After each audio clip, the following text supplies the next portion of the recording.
আসলে অনেক দিন হলেও ভিডিও দেওয়া হচ্ছে না, কারণ ফেসবুকে যেহেতু ভিডিও দেওয়া হচ্ছে না তার জন্য আসলে ইউটিউবের জন্য ভিডিও রেডি করতেছি না। আসলে তারপর চিন্তা করলাম যে না, এখন তো ইউটিউবটা তো চলতেছে, ওটাতে আসলে ভিডিও দিলে তো চলে। তো যাই হোক, চিন্তা ভাবনা করে তারপর ভিডিও দেওয়ার জন্য আসলাম, আর ভিডিওটা এডিট করছি, করে তারপর ভয়েস দিতাম। তবে আসলে খানিকটা মন ভারাক্রান্ত, কারণ চারিদিকে শুধু হাহাকার, রাহাজানি, কান্না, অন্যরকম একটা পৃথিবী। এখানে আসলে আনন্দ, উল্লাস বা উচ্ছ্বাস কোনো কিছুই আসলে মানুষের মাঝে নেই মনে হয়। পৃথিবীর কোনো জায়গাতেই নেই মনে হয়। প্রত্যেকটা দেশেই যুদ্ধ, তারপরে এর বিপক্ষে ওর পক্ষে, এই সব শুনতে শুনতে একদম মনটা আসলে বিষিয়ে গেছে অনেকটা। তো যাই হোক, আসলে কোনো কিছুই ভাল লাগতেছে না, সব কিছু আসলে দেখে শুনে, বিশেষ করে তো ফেসবুক নাই, ইউটিউবে একটু একটু দেখে আসলে আরও বিরক্তি লাগে। মন চায় আসলে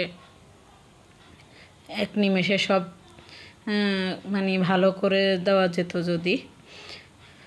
তো যাই হোক, সেটা তো আর সম্ভব না, এসব মুখেই বলা সম্ভব, কাজে পরিণত করতে অনেক কষ্ট, অনেক বাধা, অনেক বিপত্তি।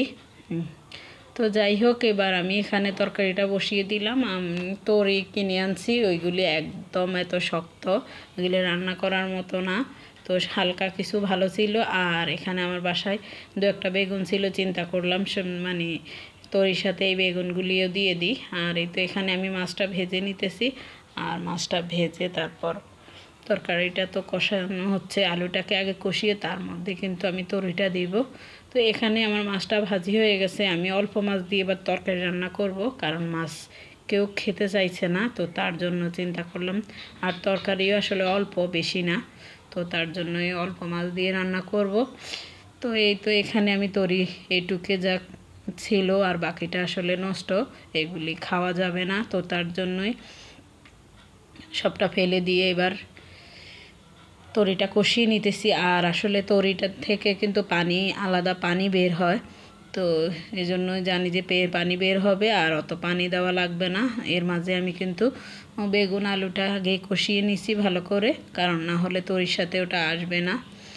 তো যাই হোক, এবার এখানে আমি তরকারিটা কষিয়ে পানি দিয়ে তার মধ্যে মাছটা দিয়ে দিলাম। এবার এটা অল্প আছে জাল করে নেব, কারণ তরি থেকে খানিকটা পানি বেরিয়ে যাবে, তখন আসলে পানি বেশি দিলে তরকারিটা আসলে ভালো লাগবে না। এই দেখেন, অনেকখানি পানি বের হয়ে গেছে, আর এটা দিয়েই সিদ্ধ হয়ে যাবে। যাক, আমার মোটামুটি তরকারিটা হয়ে আসছে।